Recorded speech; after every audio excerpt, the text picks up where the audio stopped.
മഴതോരു മുൻപയുടെ വരാൻ പോകുന്ന കഥയിലേക്ക് എല്ലാവർക്കും സ്വാഗതം. റബ്ബർ ഷീറ്റുകളുടെ കെട്ടുകൾ ജീപ്പിൽ കയറ്റിക്കൊണ്ടിരിക്കുമ്പോഴാണ് വത്സമ്മ വന്ന് ഔസേപ്പച്ചനെ വിളിച്ചത്.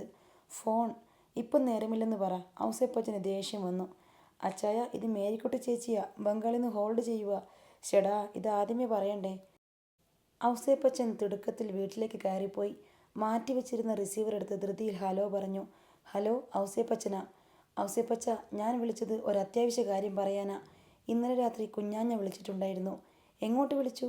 പാക്കിയാങ്ങിലോട്ട്. എനിക്ക് പോലും അറിയത്തില്ലല്ലോ അവിടുത്തെ നമ്പർ. പിന്നെ ലാലിച്ചാൻ എങ്ങനെ കിട്ടി? ഔസേപ്പച്ചൻ അന്തം വിട്ടു. അതാ എനിക്കും അതിശയം. വിളിച്ചിട്ട് എന്തു പറഞ്ഞു? റാണിമോളുടെ കുഞ്ഞ് എവിടെയെന്ന് ചോദിച്ചു. ചേച്ചി എന്തു പറഞ്ഞു? ഞാൻ പറഞ്ഞു ജീവിച്ചിരിപ്പില്ലെന്ന്. അതെന്നാ വർത്തമാന ചേച്ചി? ഞാനും മാൽബിയും റോബിയും അപ്പച്ചനും പറഞ്ഞത് കുഞ്ഞ് ജീവിച്ചിരിപ്പുണ്ടെന്നാ.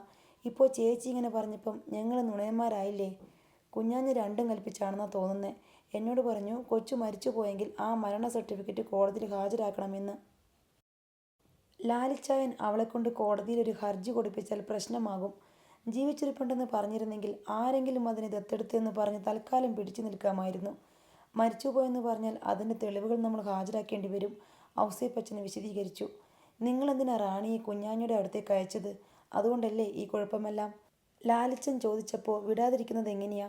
3-4 ദിവസത്തേക്ക് എന്നും പറഞ്ഞാ കൊണ്ടുപോയത്.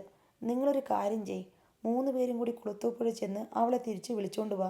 അല്ലെങ്കിലും തറവാട്ടിലല്ലേ അവൾ നിൽക്കേണ്ടത്? ഇത്രയും കാലം അവളുടെ കാര്യങ്ങൾ നോക്കിയത് നിങ്ങളാ. റാണിയെ തറവാട്ടിലെത്തിച്ചു കഴിഞ്ഞാൽ പിന്നെ അവൾ കേസിനും വഴക്കിനും ഒന്നും പോകില്ലല്ലോ. കുഞ്ഞാഞ്ഞയ്ക്ക് ഇതിലൊന്നും ഒരു താല്പര്യം ഉണ്ടാകാനും സാധ്യതയില്ല. മേരിക്കുട്ടി പറഞ്ഞത് കേട്ടപ്പോൾ അതാണ് ഏറ്റവും നല്ല പോംവഴിയെന്ന് ഔസേപ്പച്ചനും തോന്നി. അതുപോലെ ചെയ്യാമെന്ന് അയാൾ സമ്മതിച്ചു. കുഞ്ഞാഞ്ഞ ഇനിയും വിളിക്കുമെന്ന് പറഞ്ഞാൽ ഫോൺ വെച്ചത്. വിളിക്കുമ്പോൾ ഞാൻ എന്തു പറയണം?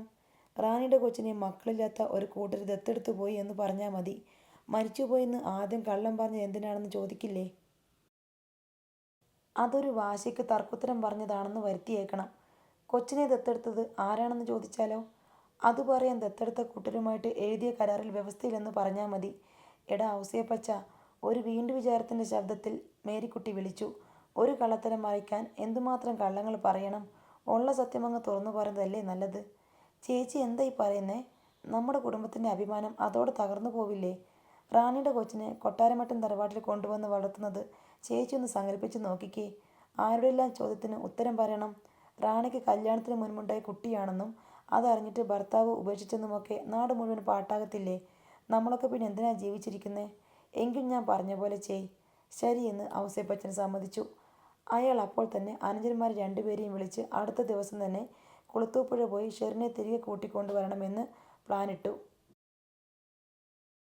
വാതിലിന് മുകളിൽ ജിജോയുടെ പൂമാലയിട്ട വലിയ ഫോട്ടോ ഭംഗിയായി ഫ്രെയിം ചെയ്ത് വച്ചിരിക്കുകയാണ്. ഷെറിൻ ആ ഫോട്ടോയിലേക്ക് നോക്കി ഒരു നിമിഷം നിന്നു. അവൻ ഈ ലോകത്ത് നിന്ന് വിട പറഞ്ഞു പോയി എന്ന് ആ ചിത്രം നിശബ്ദമായി പ്രഖ്യാപിക്കുന്നുണ്ടായിരുന്നു. എന്നാൽ ഷെറിൻ്റെ മനസ്സിലേക്ക് ജിജോ മരിച്ചുപോയി എന്ന ഓർമ്മ കടന്നു വന്നതേയില്ല.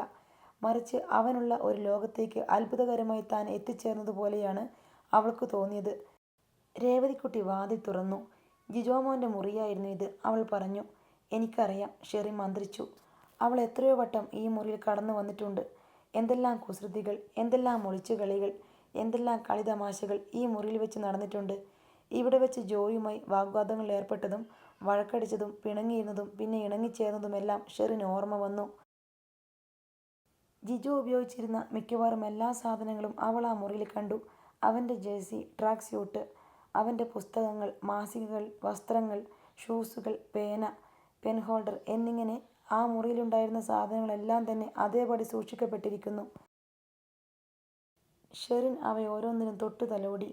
ഷെറിൻ്റെയും ജിജോയുടെയും ഫോട്ടോകൾ ചേർത്ത് വെച്ച ടേബിൾ ഡയറി നോക്കി നിമിഷങ്ങളോളം നിന്നു. ജിജോയുടെ സാന്നിധ്യം ആ മുറിയിൽ അവൾക്ക് അനുഭവപ്പെടുന്നുണ്ടായിരുന്നു. സ്പർശിക്കാൻ കഴിയുന്നില്ലെന്നേയുള്ളൂ. കാണാം, അവൻ കുസൃതി പറയുന്നത് കേൾക്കാം, അവനോട് വേണമെങ്കിൽ സംസാരിക്കാം. ഷെറിൻ ഫോട്ടോ ആൽബത്തിൻ്റെ പേജുകൾ മറിച്ചുകൊണ്ടിരുന്നപ്പോൾ ഗ്രേസമ്മയും അലീനയും ചുറ്റും വന്ന് നിന്നു. അവരും ഫോട്ടോകൾ കാണുകയാണ്. മാമച്ചനും ഗ്രേസമ്മയും ഷെറിനും ജിജോയും കൂടി ഒന്നിച്ചു നിൽക്കുന്ന ഫോട്ടോ കണ്ടപ്പോൾ ഗ്രേസമ്മ സങ്കടപ്പെട്ടു. ഇപ്പം നമ്മളെല്ലാവരും ഒത്തുകൂടിയപ്പോൾ അവൻ മാത്രമില്ല. അവനുണ്ടായിരുന്നെങ്കിൽ എന്തുമാത്രം സന്തോഷിച്ചേനെ. അടുത്ത പേജിൽ ഷെറിനും ജിജോയും തോളത്ത് കൈയിട്ട് നിൽക്കുന്ന പടമായിരുന്നു. അതുകൂടി കണ്ടതോടെ ഗ്രേസമ്മയുടെ കണ്ണ് നിറഞ്ഞു. എന്തൊരു ചേർച്ചയാണെന്ന് നോക്കിക്കേ 2 പേരും തമ്മിൽ. എൻ്റെ മോൻ്റെ പെണ്ണായിട്ട് വലതുകാലം വെച്ച് ഈ വീട്ടിലേക്ക് കയറി വരേണ്ടവളായിരുന്നില്ലേ ഇവൾ? എൻ്റെ മരുമോളായിട്ട് ഇവിടെ താമസിക്കേണ്ടവളല്ലേ? ദൈവം എന്തിനാ അവൻ ഇത്ര പെട്ടെന്ന് തിരിച്ചു വിളിച്ചത്? അലീന ഷെറിനെ നോക്കി. അവളെയും സങ്കടം ബാധിക്കുമോ എന്നായിരുന്നു അലീനയുടെ പേടി. ഷെറിൻ മന്ദഹസിച്ചുകൊണ്ട് ഗ്രേസമ്മയുടെ കയ്യിൽ പിടിച്ച് ആശ്വസിപ്പിച്ചു. ജോ മരിച്ചെന്ന് ആര് പറഞ്ഞു? മരിച്ചിട്ടൊന്നുമില്ല ആൻറ്റി. ഇവിടെയുണ്ട്, നമ്മുടെ മനസ്സിലുണ്ട്. പിന്നെ എവിടെയോ ജോയുടെ ജീവനും വളരുന്നുണ്ട്. ശാന്തവും ആഴമേറിയതുമായിരുന്നു ഷെറിൻ്റെ ശബ്ദം. ഗ്രേസമ്മയ്ക്ക് അതുകേട്ട് ആശ്വാസം തോന്നി. ഷെറിൻ ഫോട്ടോ ആൽബം രേവതിക്കുട്ടിയെ തിരിച്ചേൽപ്പിച്ചു. എന്നിട്ട് ഗ്രേസമ്മയുടെ കൈയും പിടിച്ച് മുറി വിട്ടിറങ്ങി. ജിജോ മോനെ ഓർത്ത് ഷെറിൻ ചേച്ചിക്ക് സങ്കടമൊന്നുമില്ലേ? രേവതിക്കുട്ടി സംശയത്തിൽ അലീനയെ നോക്കി. റാണി ആൻറ്റിക്ക് ജിജോ മോൻ ഒരു മധുര നൊമ്പരമാണ്. നഷ്ടപ്പെട്ടതോർത്ത് ഒരിക്കൽ ഒരുപാട് കരഞ്ഞിട്ടുണ്ടാവാം. പിന്നെ എല്ലാ നഷ്ടങ്ങളെയും മായ്ച്ചു കളഞ്ഞ് ഒരു വലിയ നേട്ടമുണ്ടായി, ജിജോ മോൻ്റെ കുഞ്ഞ്. അതിനേക്കാൾ വലുതല്ല റാണി ആൻറ്റിക്ക് മറ്റൊന്നും, അലീന പറഞ്ഞു. രേവതിക്കുട്ടി എല്ലാം പഴയതുപോലെ തന്നെ അടുക്കി വെച്ചു. അവർ മുറിക്ക് പുറത്തു കടന്നു. വൈകുന്നേരം രേവതിക്കുട്ടി അലീനയെ മട്ടുപ്പാവിലേക്ക് കൂട്ടിക്കൊണ്ടുപോയി ഒരു കാഴ്ച കാട്ടിക്കൊടുത്തു. താഴെ പുൽത്തകടിയിൽ തോളോട് തോൾ ചാരിയിരുന്ന് സംസാരിക്കുന്ന ഗ്രേസമ്മയും ഷെറിനും. മതിലിനോട് ചേർന്ന് നിരയൊത്ത് നിൽക്കുന്ന കാറ്റാടി മരങ്ങളുടെ ചില്ലകൾക്കിടയിലൂടെ നൂൽനൂറ്റ് വരുന്ന അന്തിവേൽ പുൽത്തകടിയിൽ അവിടെവിടെ വീണ് കിടപ്പുണ്ട്. ഒരു വേള ഷെറിൻ ഗ്രേസമ്മയുടെ തോളത്തേക്ക് തല ചായ്ച്ചു. ഗ്രേസമ്മ എന്തോ പറഞ്ഞപ്പോൾ അത് കേട്ട് അവൾ ചിരിച്ചു. നല്ല ഇണക്കം അല്ലേ അലീന ചേച്ചി? അമ്മയും മോളും പോലെ, രേവതിക്കുട്ടി സന്തോഷത്തോടെ പറഞ്ഞു. ഇപ്പോൾ കണ്ട റാണി ആൻറ്റി ഒരു രോഗിയാണെന്ന് പോലും തോന്നില്ല. ശരിയാ, ഞാനും മംഗളും ആൻറ്റിയും കൂടി കഴിഞ്ഞ കൊല്ലം പുനലൂർ ചെന്ന് കാണുമ്പം എന്തായിരുന്നു അവസ്ഥ? ആ ഷെറിൻ ചേച്ചിയാണോ ഇതെന്ന് സങ്കല്പിക്കാൻ പോലും വയ്യ, അത്രയ്ക്ക് മാറ്റമുണ്ട്. ഇപ്പോൾ ചില നേരത്ത് ഒരു വല്ലാത്ത മൂഡൗട്ടുണ്ടെന്നേയുള്ളൂ, അതും മാറിക്കൊള്ളും. അലീനയും രേവതിക്കുട്ടിയും അവരെ തന്നെ നോക്കി നിന്നു. ഷെറിൻ സന്തുഷ്ടയായി കാണപ്പെട്ടു. ആഗ്രഹിച്ചിരുന്ന ഒരു ലോകത്ത് എത്തിച്ചേർന്ന പോലെയായിരുന്നു അവളുടെ പെരുമാറ്റം. രാത്രിയിൽ അലീന രോഹിത്തിനെ ഫോണിൽ വിളിച്ച് സംസാരിച്ചു. താനും ഷെറിനും ഇപ്പോൾ എറണാകുളത്തുണ്ടെന്ന് അറിയിച്ചു. ഇടയ്ക്കിടയ്ക്ക് വിളിക്കുമ്പോഴെല്ലാം അപ്പോഴപ്പോഴത്തെ സംഭവ വികാസങ്ങൾ അവൾ രോഹിത്തിനെ അറിയിച്ചു കൊണ്ടേയിരിക്കുന്നുണ്ടായിരുന്നു. രോഹിത്ത് തിരിച്ചും. എറണാകുളം വിശേഷങ്ങൾ രോഹിത്തിനോട് വിസ്തരിച്ച ശേഷം അലീന ചോദിച്ചു, ബബിത ഇവിടെ ഉറങ്ങിയോ? അവളിവിടെ ഇല്ല അലീന ചേച്ചി, അമ്മയുടെ കൂടെ കൊല്ലപ്പള്ളിക്ക് പോയിരിക്കുക, രോഹിത്ത് പറഞ്ഞു. കൃഷ്ണമോളോ? ഉറങ്ങി. അച്ഛൻ വന്നില്ലേ? വന്നു, ഇവിടെയുണ്ട്. അവളവിടെ ഇല്ലേ മരം കൊത്തി? അവളുടെ കയ്യിൽ കൊടുക്കണോ ഫോൺ? വേണ്ട ചേച്ചി, എനിക്ക് നാണക്കേടാ അലീന ചേച്ചി ഇരിക്കുമ്പോൾ അവളോട് സംസാരിക്കാൻ. മുൻപ് ഇങ്ങനൊരു നാണക്കേടില്ലായിരുന്നല്ലോ. എൻ്റെ മുൻപിൽ വെച്ചായിരുന്നല്ലോ രണ്ടുപേരും കൂടിയുള്ള ഡയലോഗ് മുഴുവൻ. അതുപോലെയല്ലല്ലോ ഇപ്പം. ഇപ്പോഴെന്തു പറ്റി? ഇപ്പം എനിക്കറിയാലോ അലീന ചേച്ചി എൻ്റെ സ്വന്തം ചേച്ചിയാണെന്ന്. അന്നും നീ എന്നെ ചേച്ചിയായിട്ടല്ലേ കണക്കാക്കിയിരുന്നത്? അതെ, എന്നാലും വ്യത്യാസമുണ്ട്. ശരി, എങ്കിൽ വേണ്ട, അച്ഛന് ഫോൺ കൊടുക്കോ? ഇപ്പോൾ കൊടുക്കാം ചേച്ചി. അതിനു മുൻപ് ഒരു കാര്യം കൂടി പറയാനുണ്ട്. പറഞ്ഞോ, എന്താ? ഞാനും കൂടി നാളെ എറണാകുളത്തേക്ക് വരട്ടെ? ആരെ കാണാനാ നീ വരുന്നേ? എന്നെ കാണാനാണോ അതോ മരംകുത്തിയെ കാണാനാണോ? നിങ്ങളെ രണ്ടുപേരെയും കാണാനല്ല, ഒരു പുതുമുഖമുണ്ടല്ലോ അവിടെ, ഷെറിൻ ചേച്ചി. പോടാ കള്ള, അതിനാണെങ്കിൽ നീ എന്നോടെന്തിനാ അനുവാദം ചോദിക്കുന്നേ?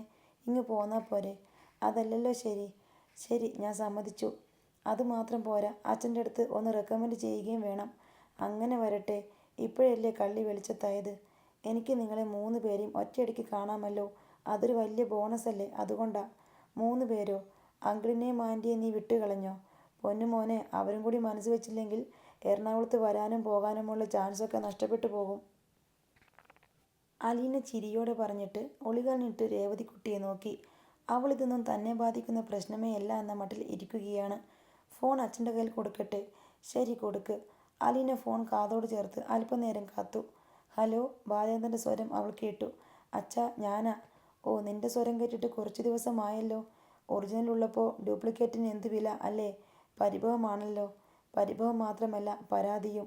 അച്ഛൻ ഡ്യൂപ്ലിക്കേറ്റാണെന്ന് ആര് പറഞ്ഞു? എൻ്റെ അനുജൻ്റെയും അനുജത്തിമാരുടെയും അച്ഛൻ എൻ്റെയും അച്ഛൻ തന്നെയാ. കഴിഞ്ഞ ആഴ്ച ഞാൻ അച്ഛനെ വിളിച്ചതല്ലേ. 3/4 മണിക്കൂറോളം അന്ന് സംസാരിക്കുകയും ചെയ്തു. എന്നിട്ടാ ഇപ്പം പരാതി. ശരി, പരാതി പിൻവലിച്ചു. പരിഭവം ബാക്കിയുണ്ട്. മുൻപൊക്കെ നീ 2 ദിവസത്തിലൊരിക്കൽ വിളിക്കുമായിരുന്നു. അയ്യോ അച്ഛാ, വിളിക്കേണ്ട ആളുകളുടെ എണ്ണം കൂടി.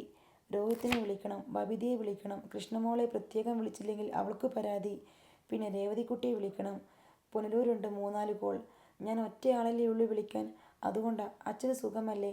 സുഖമാണെന്ന് പറയുന്നതല്ലേ ഭംഗി. അച്ഛൻ്റെ ആഹാരക്രമമൊക്കെ ഞാൻ കൂടെ അന്വേഷിക്കുന്നുണ്ട്. ഒരു ദിവസം അച്ഛന് കുടിച്ചിട്ട് വന്ന വിവരം ഞാൻ അറിഞ്ഞു. അച്ഛൻ്റെ ഷർട്ടിൽ സിഗരറ്റിൻ്റെ പുകമണം ഉണ്ടായിരുന്നെന്നും ഞാൻ അറിഞ്ഞു. അമ്പടി ഗേമി, അവിടെ ഇരുന്ന് CID വർക്ക് നടത്തുകയാണോ നിന്റെ മുഖ്യ പരിപാടി? ബാലചന്ദ്ര മേനോൻ്റെ ചിരിയും സംസാരവും ഇടകലർന്നു. രേവതിക്കുട്ടി അലീനയുടെ കാൽമുട്ടുകൾക്ക് മീതെ തല ചായ്ച്ചു.